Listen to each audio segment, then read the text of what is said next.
Hello, I'm Bill Monroe, and welcome to episode 90 of 2-Minute Talk Tips.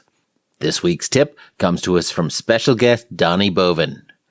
Get on stage as much as possible. Repetitions, just get on stage. I don't care what the stage is. Get on stage. And for those that are just starting out, the stupidest, easiest, simplest way to get on stage anywhere is through your local community clubs. If you're just starting out, think about your Rotaries, your Chambers of Commerce, your whatever, networking groups. They all bring in speakers. Start out free. I've had a lot of speaker coaches argue with me on this point. They're like, if you're going to be a paid speaker, you don't want the free speeches. I'm like, 400 speeches. Just remember that number, 400 speeches, because it's if you get on the stages, then everything will begin to work itself out. You'll find your rhythm. You'll find your pace. You'll learn how to get on stages. You'll learn how to send the emails, right? You'll learn how to do the follow-ups. You'll learn the process and the art of getting those things done. But, so in simpler terms, get in the game. You're not a speaker unless you're speaking on stages. I don't care what you put on your business card. So actively, proactively get on stage. Stick around, and after the break, we'll hear more from success coach Donnie Boivin.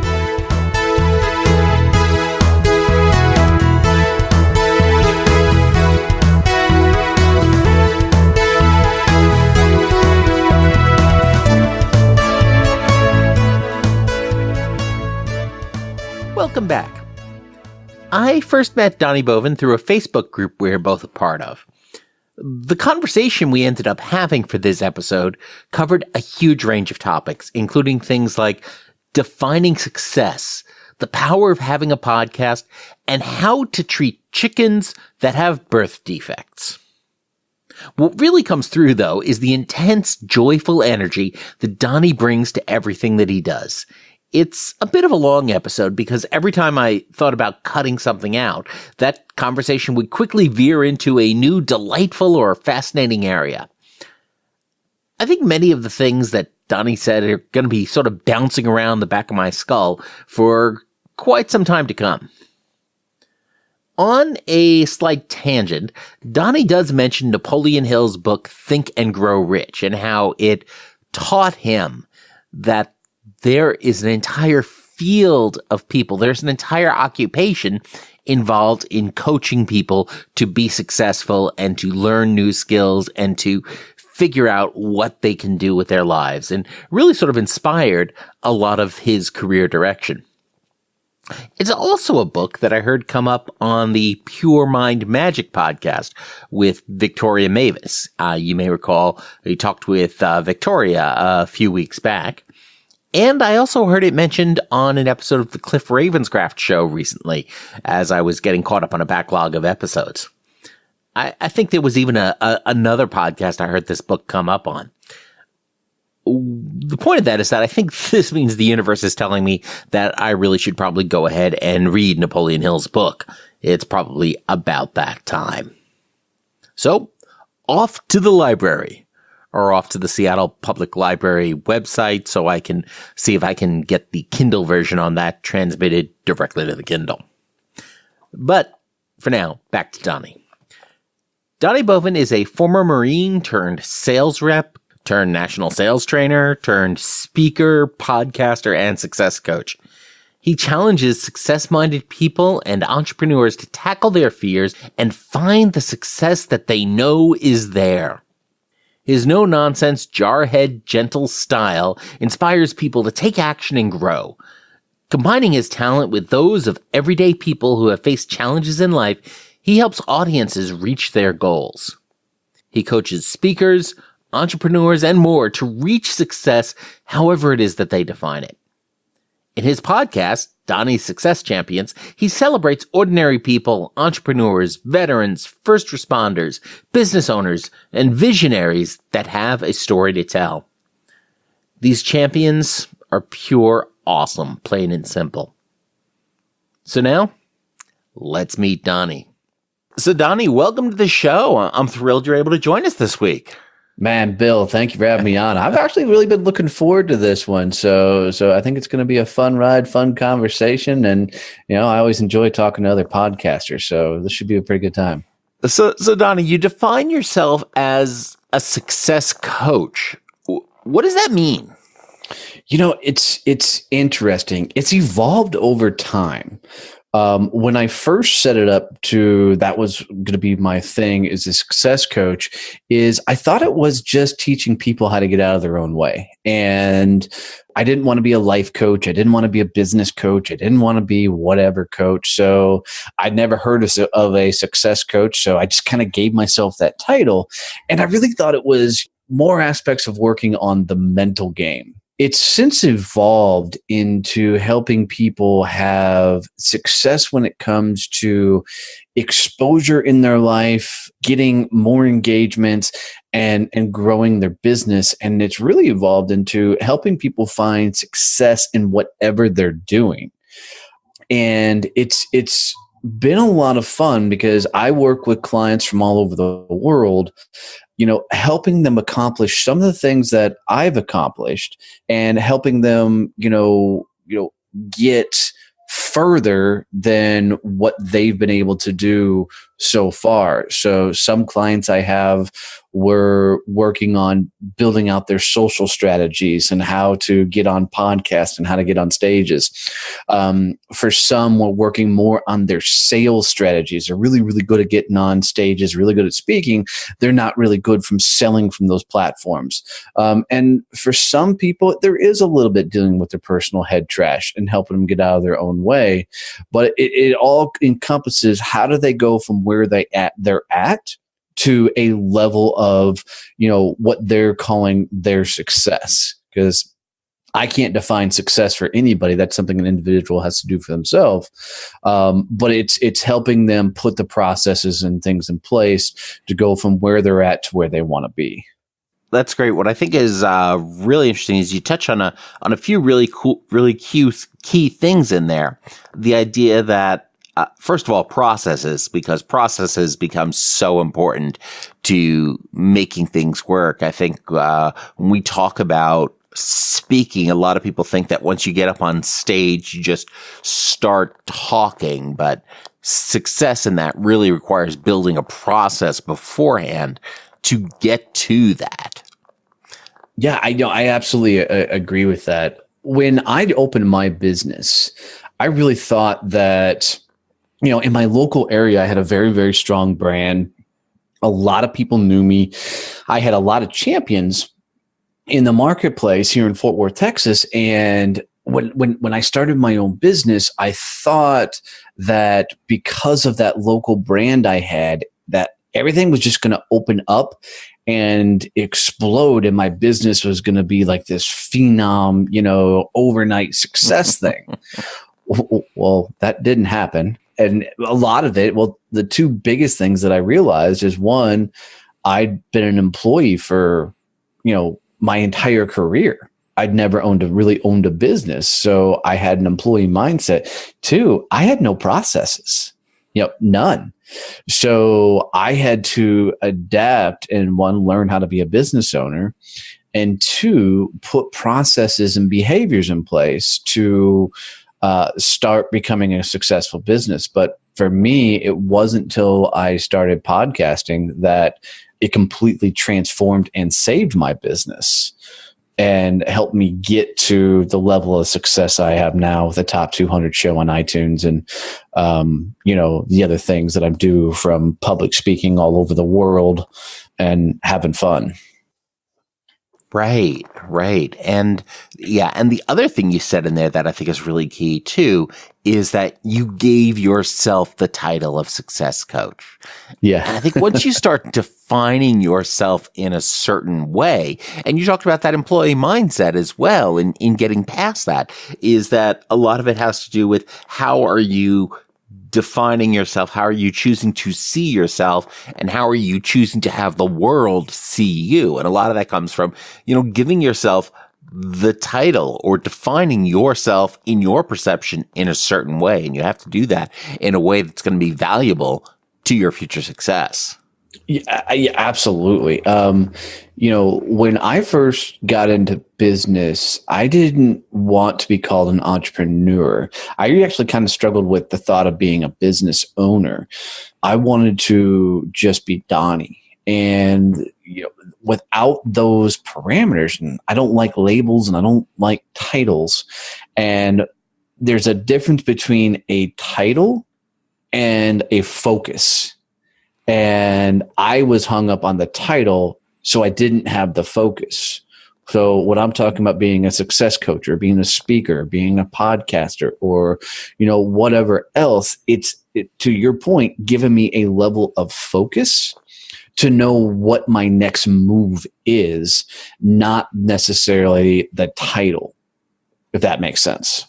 Yeah, that makes a lot of sense.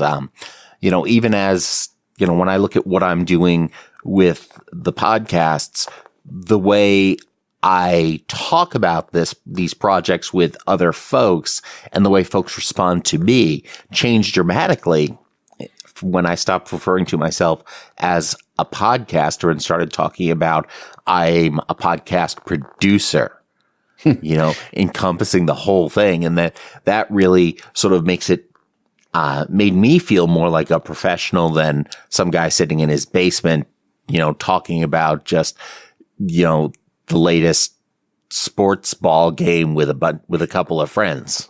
Right. An interesting thing that happened to me is the way I learned this is kind of similar. Is I had a gentleman that I really wanted on my podcast, and he was speaking here locally. And I just took an hour drive to get out there to his event. And, it's funny is he had, this massive line of people, trying to get in his event. Well, me being me, I just walked around the line, had no tickets or anything, and walked up to the table, and they said, "Can I help you?" And I said, "Well, I'd like to interview so-and-so and to get them on my show." And they said, "Well, who are you?" And I said, "Well, I'm Donnie Boivin. I got a top 200 show on iTunes." And they said, "Hold on." The guy comes out from behind the back.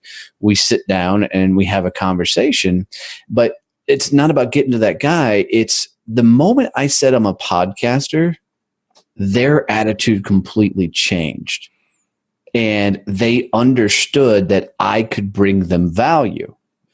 Now, take that back for 8 years earlier, throughout my career, I was a national sales trainer. So when I walked into a room and said I was a sales trainer, I usually got that, oh crap moment, right? From people.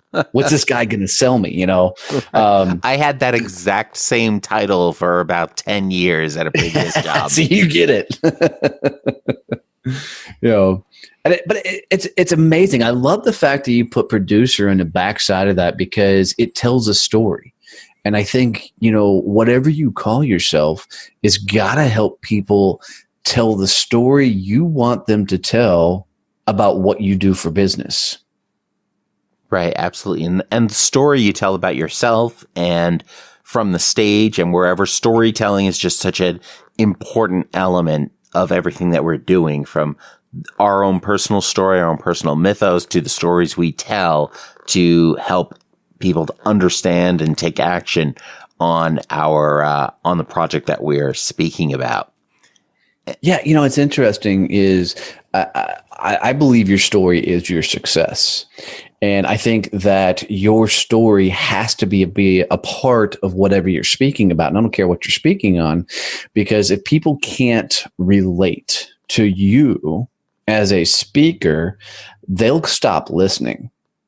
What I see most speakers do and struggle is they talk at people, not with people. And they do speeches for themselves. They're not there to help people go from one spot to another. They're there to sell their next whiz bang widget or whatever else, and don't really care if they help an individual. So you have to bring in your story, one, so they can relate and they can go, okay, this guy or gal is just like me. Right. So they get that embrace that moment portion. And it doesn't mean you have to share your sob story. of the crap that happened to you growing up. What it means is you got to make them understand that you're not some guy in the cloud, some gal in the cloud. You're not somebody sitting up, throwing lightning bolts down at them, that you're just a regular person that has found a path to go from A to B, and you're going to guide them along their journey of how they can go the same direction. That's so important about connecting with them, because ultimately it's all about the audience. Yes. 100%. So you've been speaking obviously for a very long time. Is getting up on the stage and sharing those stories something you've always enjoyed?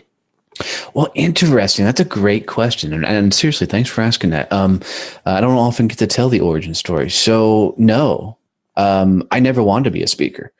I was, young in my sales career, wet behind the ears in my early 20s, and was horrible at sales. And, I didn't know what I was supposed to do. And then, my dad had given me the book Think and Grow Rich by Napoleon Hill when I was like 14 years old. And, of course, being the knucklehead that I was, I went, graduated high school, went to the Marine Corps. And it wasn't until I got into a sales career that I remembered my dad gave me that book and I actually read it. I just put it off for many years. And that book didn't change my life like it's done for a lot of people over the years. What it did for me is it opened me up to holy crap, there is people that teach things you don't know. And it showed me that there's people that teach, your mental shift. People teach leadership. They teach sales. They teach, process. I mean, if anything subject in the world, somebody speaks on it somewhere. It could be the migration of baby turtles, it doesn't matter. Somebody's speaking on it somewhere. So I started seeking out people who were speaking on the things that I was struggling with, and sales being one of them, and started finding people. And that led me to networking. And I found, networking, and through networking, I learned to grow a business and sell. And then I stopped networking and started doing regular sales. But it was in the process of networking that my business really started to skyrocket. And people started asking me, at that younger age, would I get up and start teaching networking?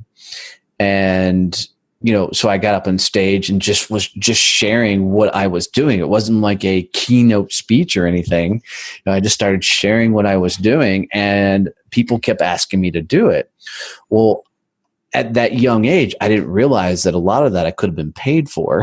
I was just doing it to help people out.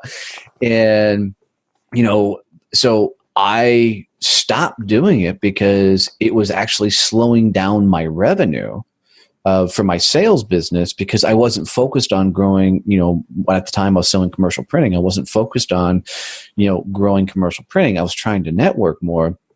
So I jumped out of all of it and went straight sales and kind of forgot about it for a number of years. And then, when the 2008-07 crash hit, I lost a significant amount of money just because of, at my business, a lot of the money went overseas to China, and survived until 2010, 2011, when I was finally put, okay, you've got to figure out what the next move in life is. And I went looking for things and just happened to find a sales training company. And, when it was so funny, when I went to interview with them, the words that I told the guy who later became my business partner, in that endeavor, I said, look, I don't want to speak on stage. I don't want to train. I just want to sell. And he goes, good, because I don't need a trainer. I don't need a speaker. I need somebody who can go sell. So that's what we did. And for 2 years, I got to be a sales guy. Problem is, we grew the company so dang fast, because he had never had a sales guy in that position before, that he finally came to me and said, dude, you've got to come in and train. I'm like, man, I don't want to do that. I want to be in front of the room, but I just want to sell. And he goes, well, we're going to max out and not be able to grow the company anymore unless you start training. And then I got back in front of the room, and I realized, holy crud, I miss this. I miss being on stage. And so then I went nuts. And so for the last 8 years, I've been on any stage I can get my hands on. A mentor of mine said he didn't care, if it's a, one-legged plumbing association and there's two guys there in the entire association, they ask you to come speak, go speak. And that just blew my business up so huge, because I was willing to do what a lot of people weren't do and go speak. And, now I've had the privilege of being on some very fun stages in different countries and everything else, but it all came back to, you got to love it. I mean, you, I think, have completely got to be willing to lay it all on the line every time you walk out there and make it so much about them that they walk away just blown away by the material you've given them. And it's not there for you to get the accolades. It's there so they go, dang, I really learned something today. And man, if you can do that and deliver it from the heart with passion, it'll be a game changer for you. Right. Absolutely. And, in effect, it's another side of sales in that it is selling an idea and selling a way somebody can change their lives or change their business or just do something small that is going to make their work or personal life even just a little bit better. It's a great way to have an impact on them. Two things I had to learn in my speaking. And one early on was I had this vision in my head that I would walk out on stage and people would just be like, "Whoa," and it was about me. And when I made the speeches about me and my skills and what I knew, I wouldn't get other speaking engagements. It'd be like that would be a one and done thing. So I had to turn it to, okay, they don't care about me. They don't care about what I've done. This is about teaching them, connecting with them, sharing a story, and getting them an idea. And I had to flip it to, I'm just a vessel. I'm just a teacher of knowledge. And I have to share it, with them. And it's amazing what that transformation had for my speaking career. And when, we talked about earlier, you connect with an audience because they go, okay, this person's just like me.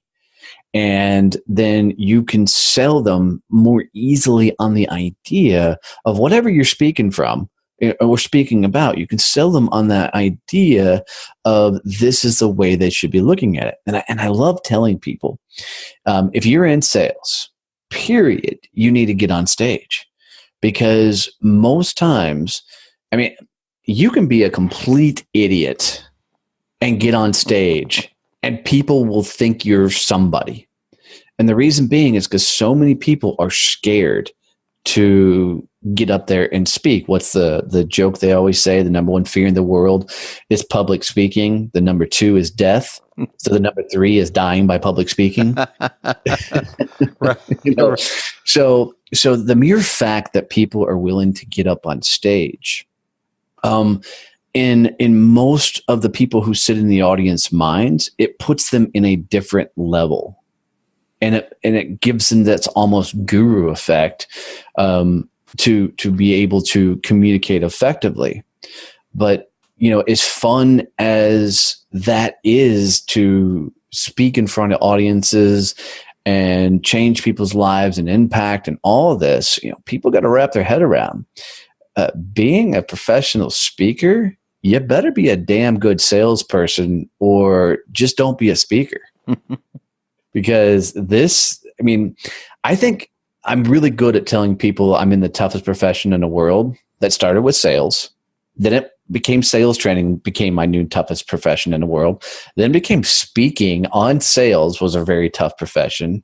Now I'm an entrepreneur, which is an extremely tough profession. Now I'm an entrepreneur that's a podcaster. Wow, that's tough. And then now I'm an entrepreneur, business owner, podcaster, speaker. So I think I'm either a glutton for punishment or, I've been able to figure it out. But the key to success in all of speaking is you got to be a salesperson. And the reason being is if you're not knocking on doors to get in that next speaking gig or learning to do it from stage so well that you get invited to do more speeches, you're going to go hungry really quick, because I don't care if you're the best speaker in the world. If you don't have a place to speak, it doesn't matter. Right. And, a lot of times you can go ahead and make your own stage. And I think that's what a lot of us do who get into podcasting is we go ahead and that's the thing about technology, is that if somebody's not going to give me a stage, you know what? I don't have to wait for somebody to do that. I can go ahead and make my own. Yeah, that was an interesting conversation I just had with somebody yesterday that, I believe everybody should start a podcast. I in this day and age, if you don't have a podcast talking about whatever you're geeking out about, I think you're just playing the game wrong. Now, all you got to do is turn on your cell phone, open your laptop, and you're exposing yourself to the world on whatever you want to. And it's amazing that when people, can deliver their own message in a genuine, and I hate the word authentic, it's overplayed right now, but an authentic manner, their people will eventually show up, as long as you don't suck. As long as you're willing to be real and consistent and deliver a same message, and you're not doing it from this false front of trying to be somebody you're not. I mean, you see all these guys now that are running these YouTube channels and podcasts, and they got the Lambos, they've got the big houses, and they got all this stuff. And, when the video's done, they go back to their broken down car, their crappy apartment, and they're trying to project somebody they're not. If you're that person, you're going to lose, because the marketplace will always tell you what works and what doesn't work.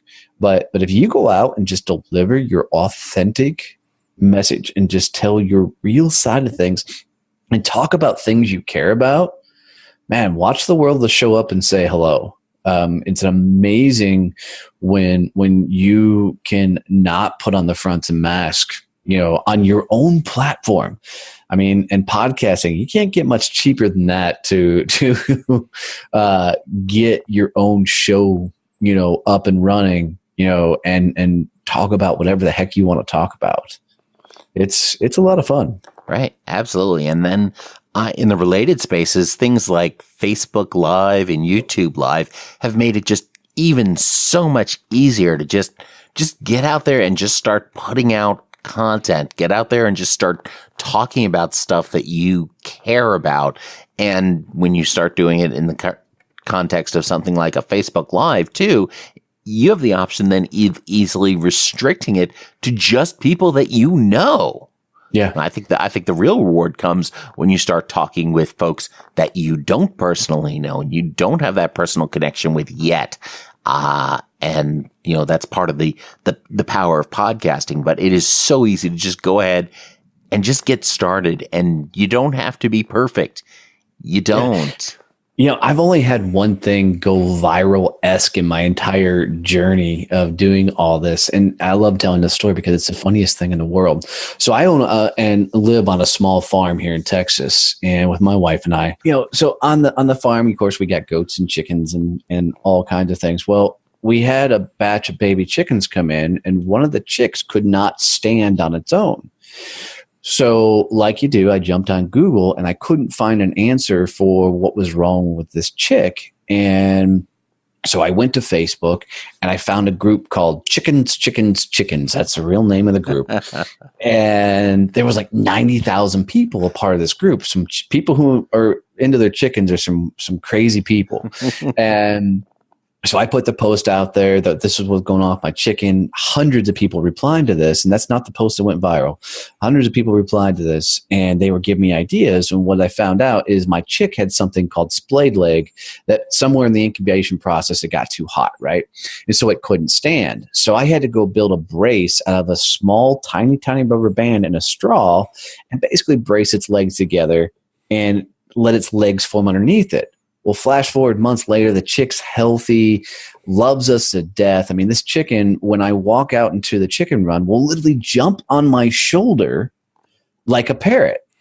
Well, one day we're out there in the chicken run, and the chicken, which we call now Wobbles, jumps on my shoulder, and I'm in a shirt that says "Drinks Well with Others," a Marine Corps ball cap, and a chicken on my shoulder, and my wife snaps a picture.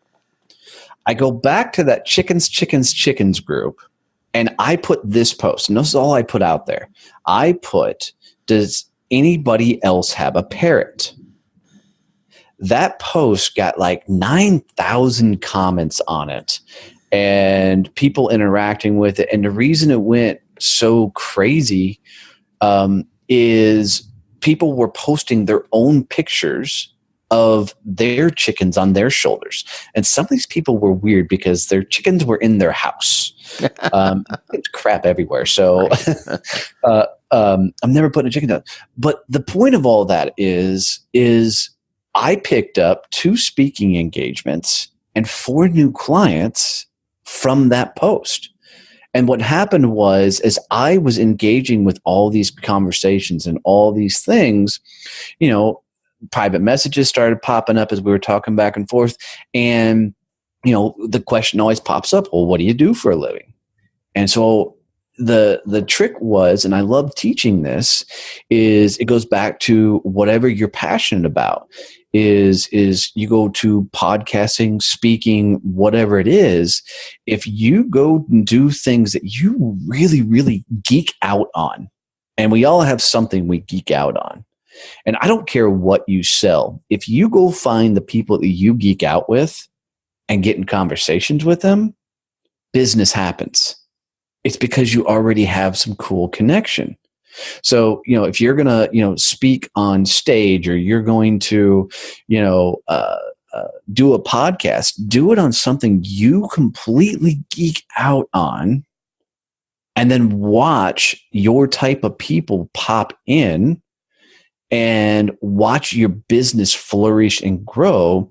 Because whatever that thing you geek out on, man, you can talk about it for days. And I love talking about this on stage because, I've had people, start speaking on wine, and I've had people start speaking on social media. I've had people start talking on, beating cancer, and, I've had people start talking on, sexual abuse and survivorship. And it's amazing when you start speaking on what you really, really care about, what you're really, really passionate about, that opportunity to speak about other things you want to speak about will pop up.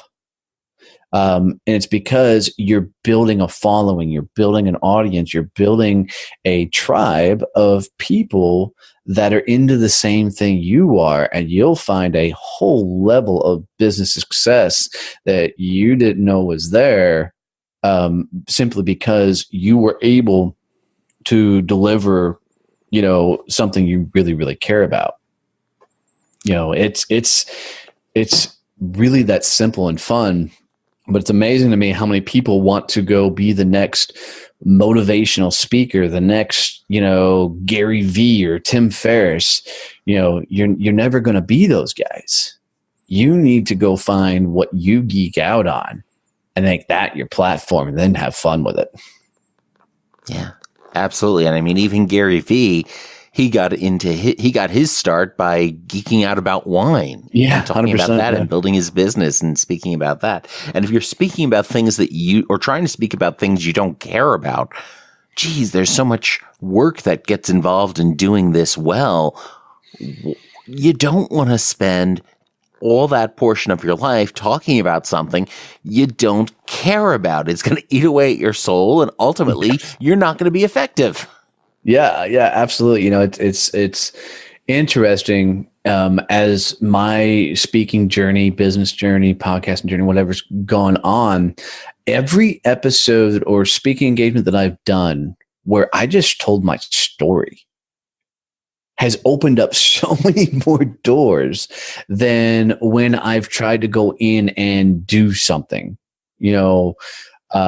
because it goes back to, people want to do business with people. They don't want to do business with gurus. They don't want to do business with, the know-it-alls. They don't want to do business with egos. they just are looking for X, and you got to go just give them X because it comes from your experience, your passion, your love, and when you do that, man, it comes from such a cool place inside of you that it just opens up so many more opportunities.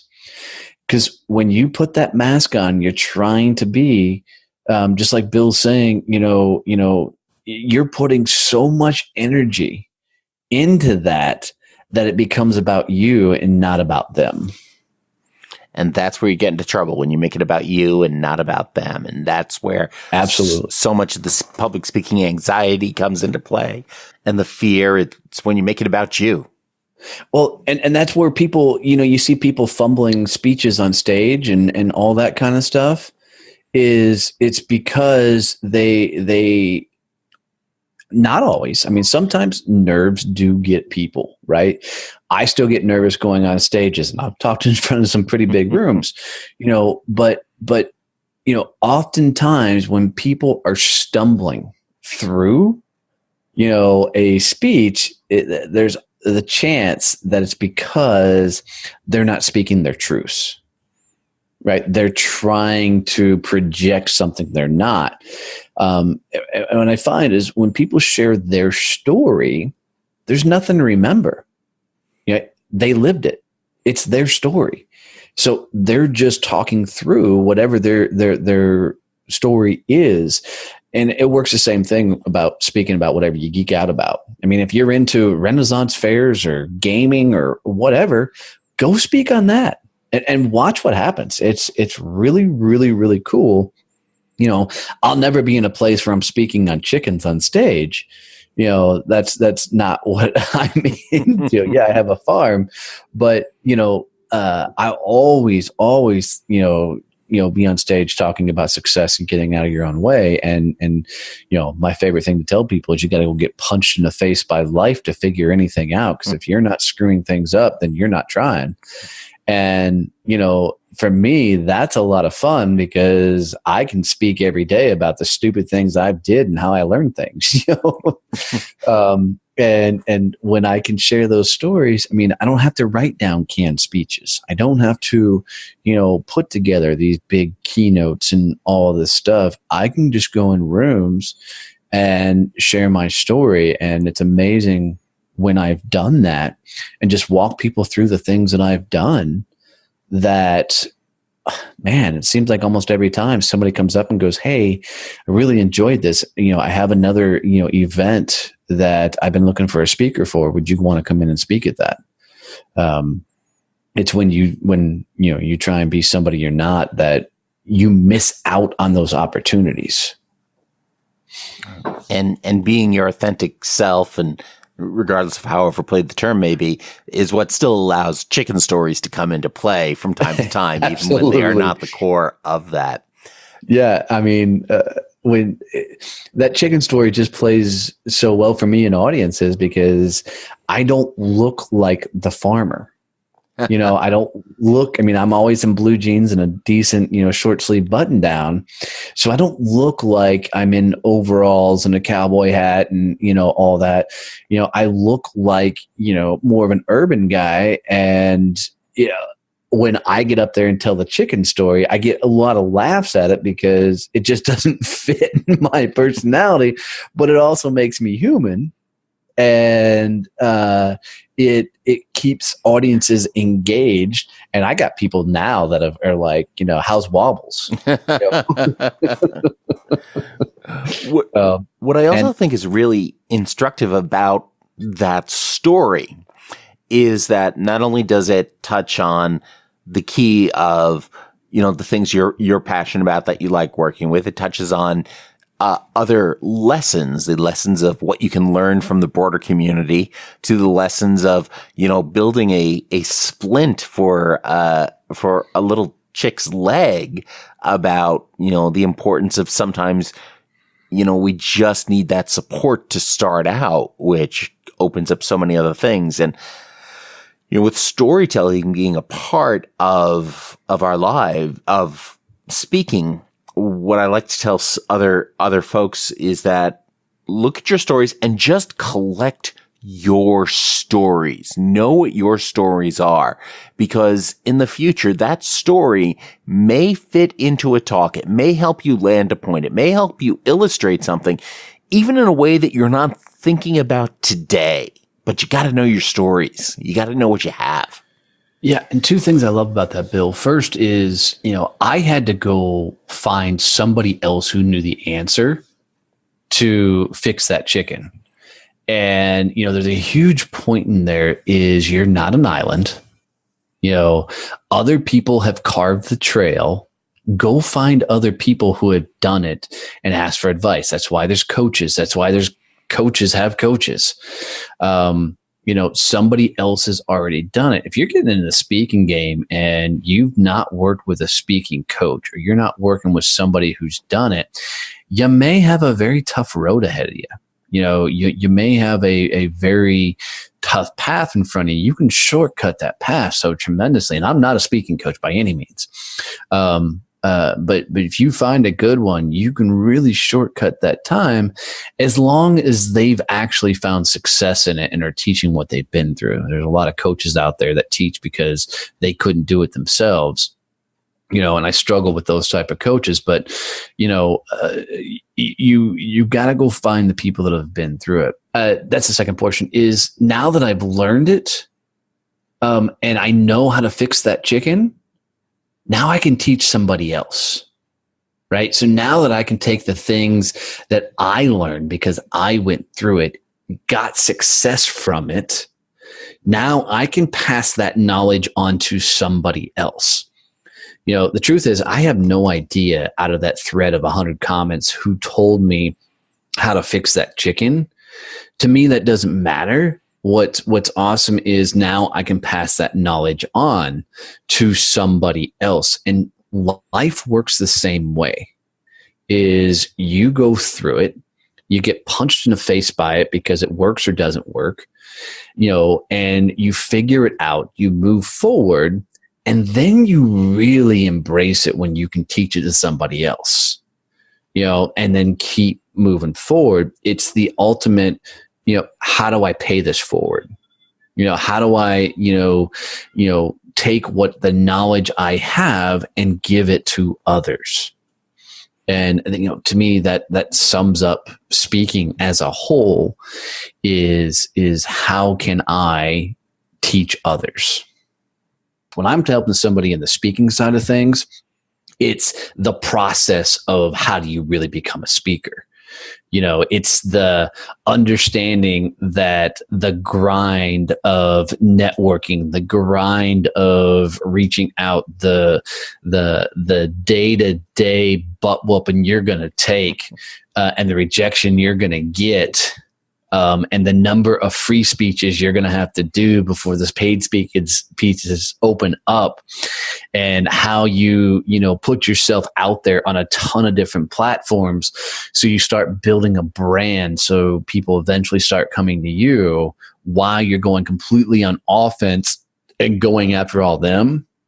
That side of it I teach. What I don't do is, teach you how to deliver that message when you're up on stage. If that makes sense. Yeah, no, that makes a lot of sense. You're teaching the sales aspect of being a speaker. 100%. It's almost like there's this theme running through your career in terms of sales and building those connections and doing the work.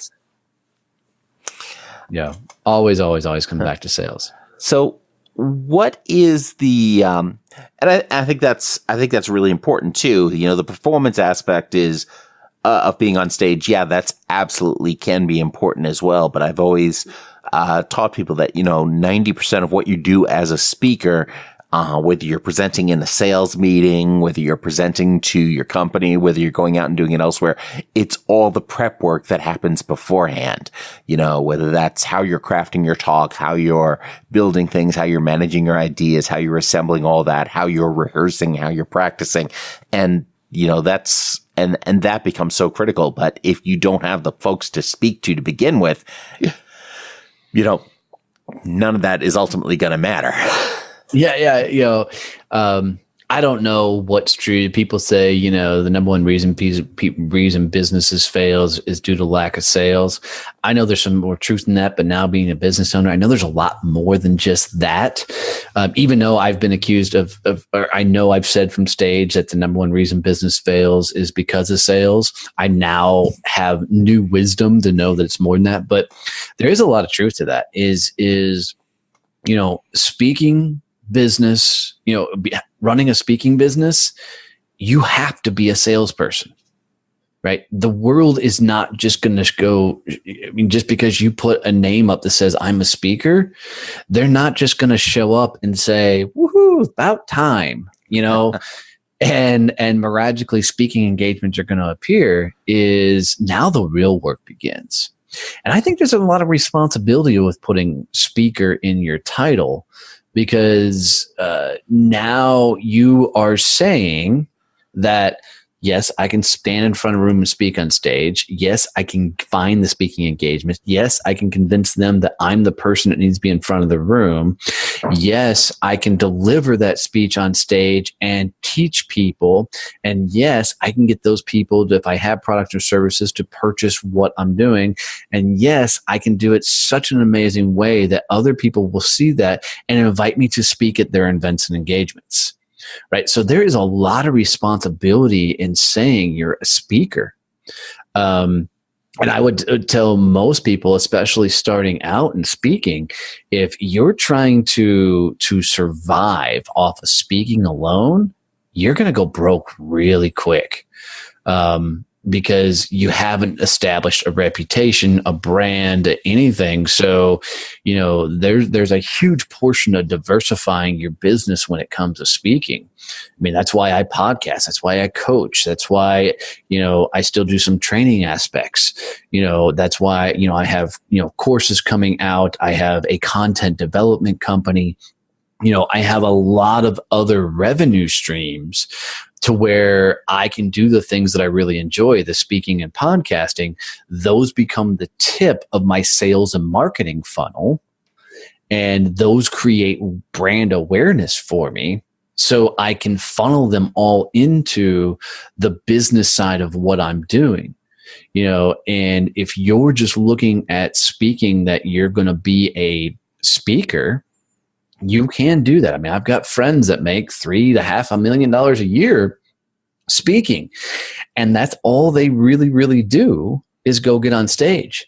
But they've been doing it for 10, 15 years, grinding it out, doing the speaking circuits and everything else, that they'll tell you they starved for their first couple of years figuring it out. Hell, one friend of mine, she did 400 speeches in 1 year. Wow. To break into the big leagues. And now she gets paid between $20,000 and $50,000 a speech. But I mean, come on, the average person is lucky to get one paid speaking engagement a month. And she did 400 a year. You know how much selling she did in that year to get that many speaking engagements? So I mean, that's what it's going to take. So if your ambition is I want to be a speaker, then you better get ready to gear up and lace up, because you're about to hit the toughest sales moment up to your point in your career that you're gonna have to get after it and go rub elbows with everybody and tell them that's what you do. I don't believe in competition, because nobody can deliver the way I deliver, and I can't deliver the way they deliver. There's plenty of room to go around. But I will tell you, there is a crap ton of people trying to fight for that speaking position. And if you're not ready to flat out get after it, I would challenge whether you should get in at all. And I'm not trying to dissuade people how to get out of speaking. I just want you to fully embrace that it's a lot of fun to be up on the stage, but it's also a lot of damn work. Right. And when you are on stage with those, and when your friend is on stage with those $20,000 speaking gigs, she's not getting paid $20,000 for speaking for an hour. She's getting paid that $20,000 for speaking for an hour and for that year of 400 gigs and for the years that went into doing that and for the time spent acquiring all those skills. That's, it's not, it can be an awesome thing, but it's not easy. No, I tell it, it's compound interest. Everything you do today is a result of all the work you put in yesterday and the days before that. And I'm a real big guy on momentum. And I think that you've got to have a tremendous amount of momentum in your business. And, what most people do is they find one level of success and then they stop. Right. They don't keep trying to plug forward. Well, for, Elizabeth, she didn't turn off that momentum. And once she found, one, she found another, and another, and she kept that momentum running. So now that she's getting the payday, and in some circles, that's not even a big payday on the stage. I mean, right. There's people that get paid millions of dollars for a 45-minute speech, right? But, those people are getting paid that $1 million. And I love how you put that because of the 20 years prior to that, and what they've done and what they've accomplished. People often want to go through the speaking process like they won the lottery, right? They want to say, now I'm a speaker and get paid $1 million to be on stage. Man, you haven't gotten punched in the face by life enough yet. You haven't had enough experiences to even be that person on stage. I love it. It's Chris Rock had a special, and he talked about before he did his first HBO special, he went and did 80 small comedy clubs, refining his act for that one HBO special. And he tried new jokes out. Some went great, some bombed. And I remember the first time hearing that, I'm like, okay, if a guy who's already at that level puts in that much work to do one major show, what the heck am I doing? And it really made me up my game and, work on different aspects of getting more speaking engagements. So, even though it's my story, it's more refined when I'm up on stage, to, be ready for some of those bigger engagements as they came down. But man, it's a lot of fun, and you've got to embrace the work side of this. I'm not telling you to work 20 hours a day, but I am telling you better embrace that this is not going to be easy, and that you're going to have to put in the work every hour, every day, and keep moving forward. And another point, and I know I'm rambling a little bit, but you better put in 7 Mondays a week when you start off a speaking business so you can get to 7 Saturdays. That was a tough lesson for me to learn is when I opened my own business is, this isn't a Monday through Friday. You're off at 5:00 and, you just get to go be the other version of yourself. And if you're going to do this, then you're 24/7. And you're constantly thinking about what's the next move, what's the next thing. Because if you're not going to willing to put in that dedication, you personally won't evolve into the person that can become that. And because you won't get enough life experiences to shape you into that next level version of yourself. And part of all that in getting those gigs and getting to do the fun stuff like the speaking and podcasting and all that other stuff enables those things. But absolutely. But let's talk a little bit about your podcast now, Success Champions. So why did you choose to start this show? I love telling this story. I'd opened my company in September of 2017.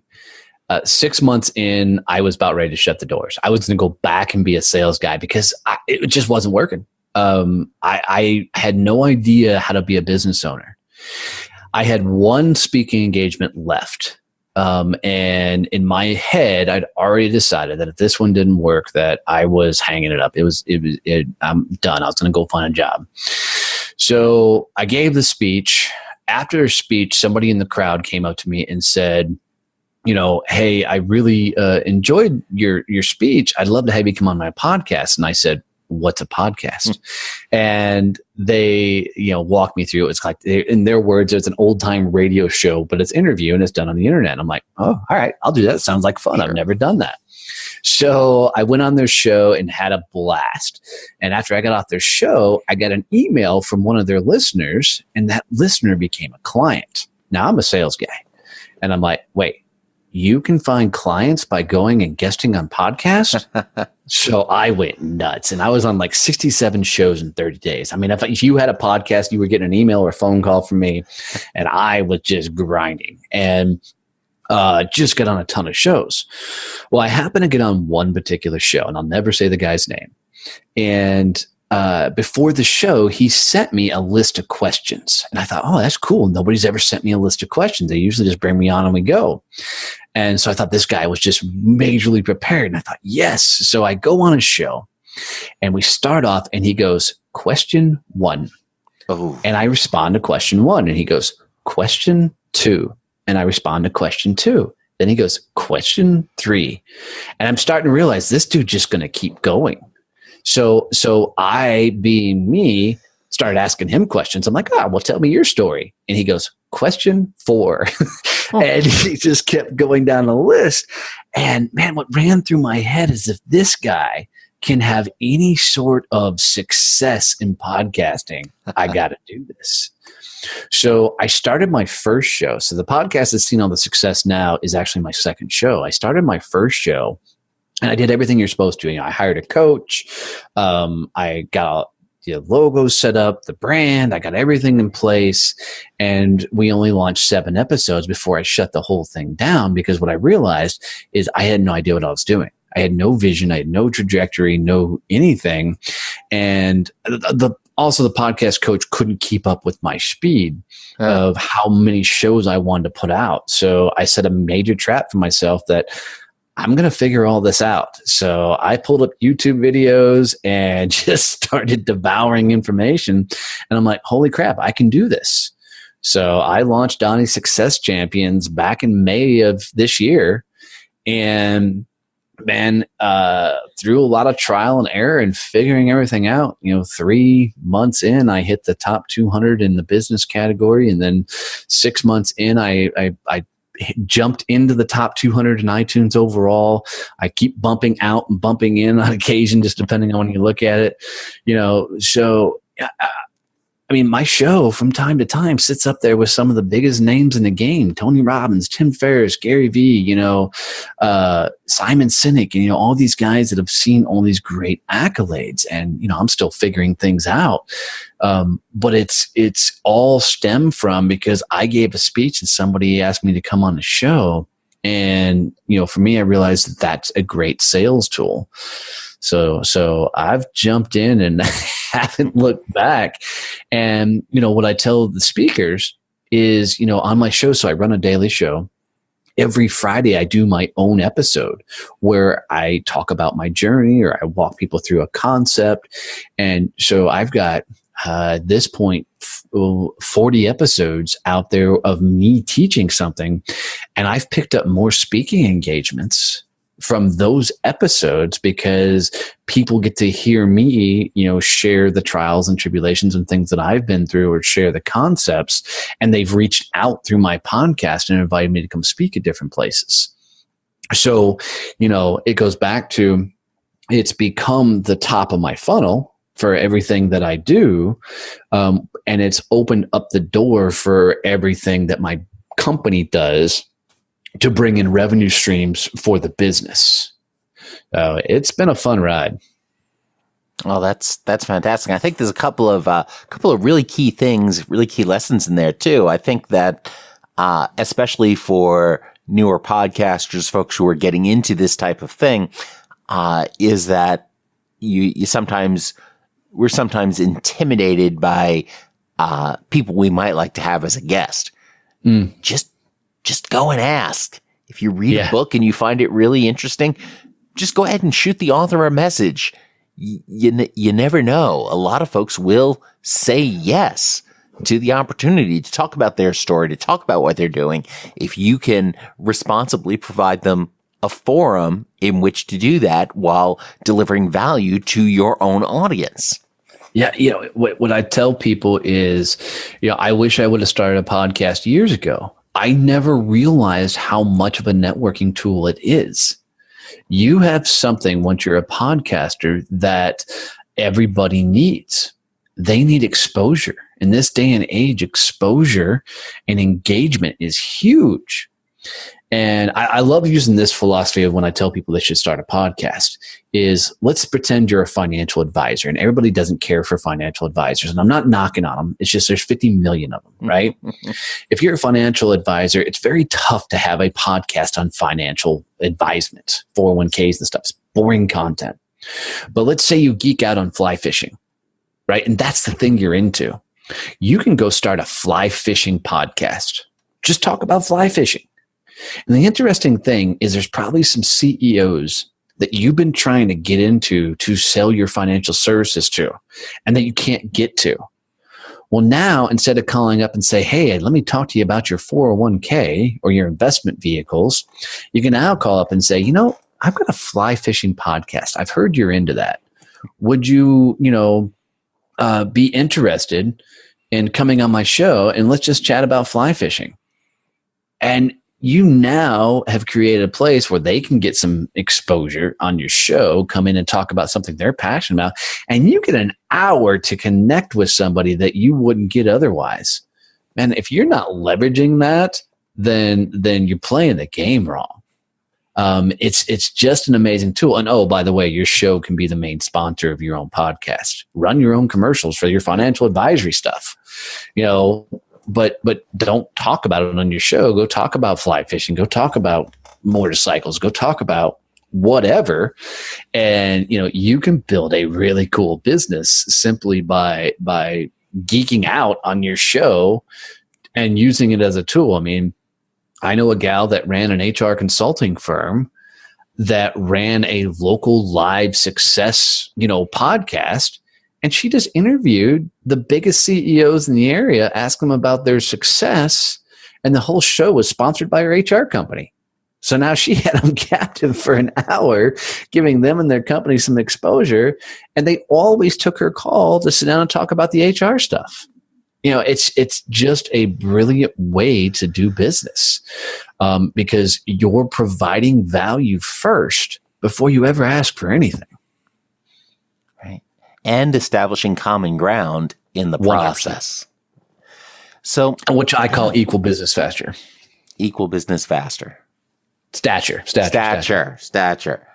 Nice. That makes sense because a lot of times when we talk to folks that we may want business from, we approach it and this is something I've dealt with, especially with retail salespeople starting their careers, is that they're afraid of the customer because they don't see themselves on an equal footing.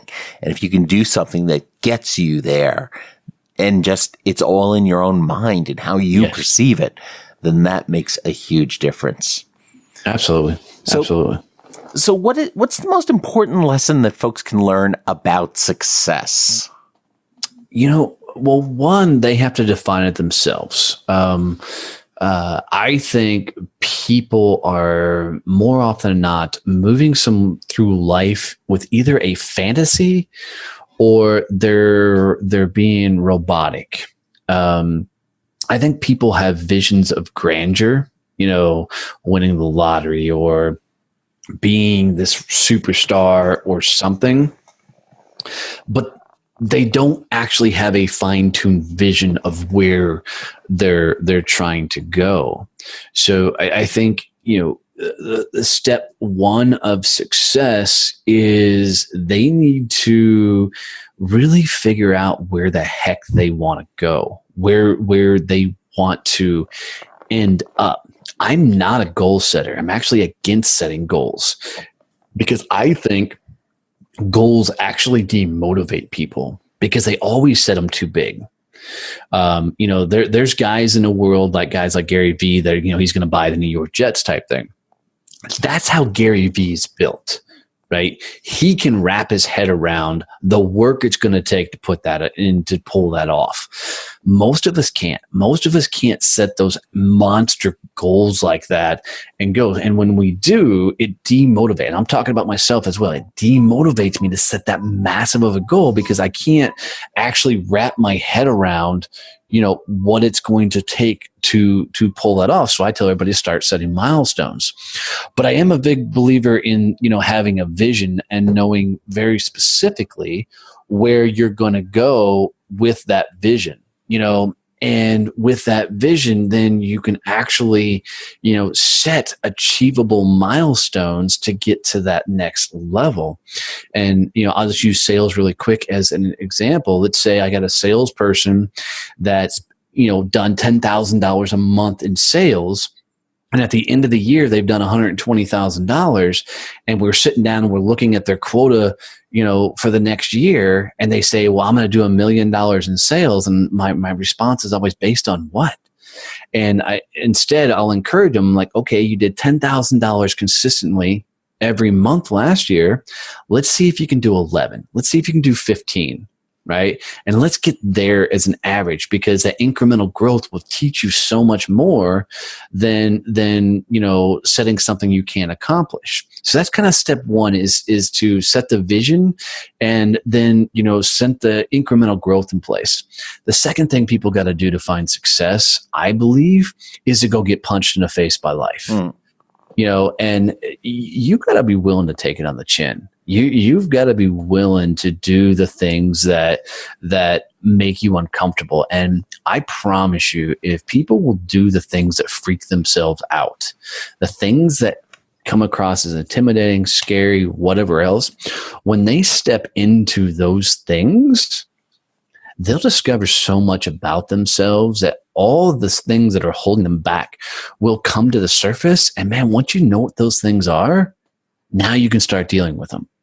Now you can start embracing them. Early on in my career, cold calling was a huge problem for me. And, I wasn't good at it. So, I had to just keep picking up the phone. So I'm like, okay, so that's what that feels like. That's that nervous energy. Cool. Now we know what it feels like. Let's just put that to the side and step around it. And you learn that, okay, I can't say it that way. I can't do it that way. I can't. But people shut down the learning process of anything because they're not willing to do those uncomfortable things. They're just, doing other things to block that learning process, which is the third part, is learn. Man, every day, if you're not learning something, you're never going to get to where you want to go, because you're not, dialing into that inner mind that's constantly trying to teach you something. So you've got to constantly be doing things so you can expand, because the person you are today is not the person that's going to get you to that success you're talking about. You have to evolve.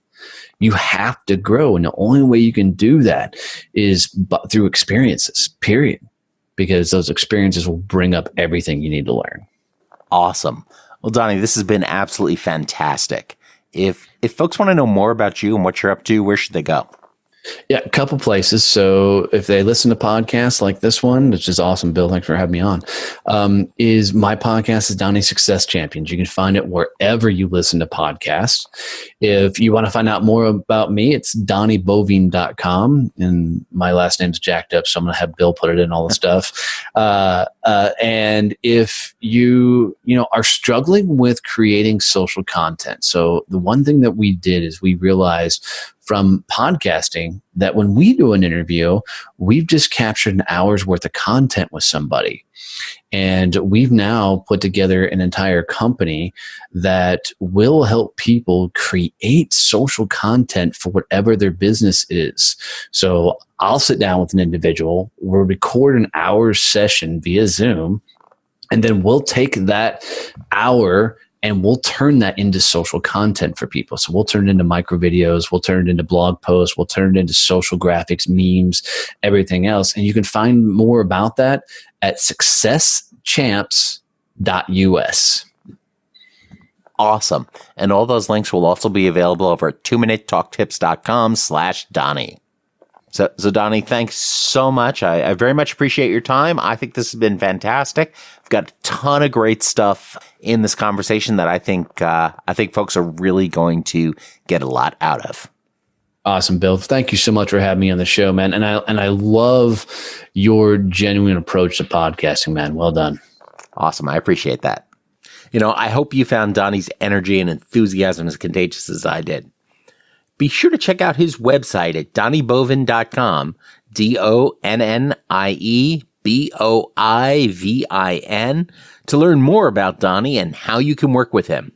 Or just head on over to 2minutetalktips.com/Donnie for all the links we talked about. Be sure to share this episode with a colleague by telling them to go to 2minutetalktips.com/Donnie. Subscribe to 2 Minute Talk Tips for free in your favorite podcast app so you never miss an episode. And, of course, as always, don't get best. Get better. Thanks a lot. I'm Bill Monroe, and I'll talk to you next week.